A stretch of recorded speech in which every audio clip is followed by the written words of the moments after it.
পোশাক আমাদের ট্রাই করা উচিত।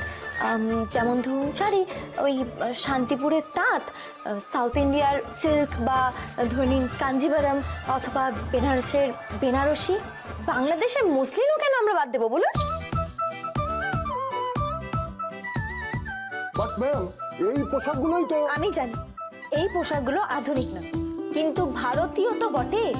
আপনারা যেগুলো পছন্দ করছেন সেগুলো হয়তো দেশের বড় বড় শহরে আপনি বিক্রি করতে পারবেন, কিন্তু ভেবে দেখুন, আপনারা যদি শাড়ি পছন্দ করেন তাহলে সেটা গ্রামে গ্রামে, শহরে শহরে, গোটা ভারতে আপনি বিক্রি করতে পারবেন।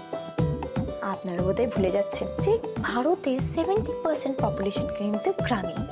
আপনাদের কি মনে হয় যে পোশাক আপনারা পছন্দ করেছেন সেগুলো কি গ্রামের মেয়েরা আদৌ পরতে পছন্দ করবে?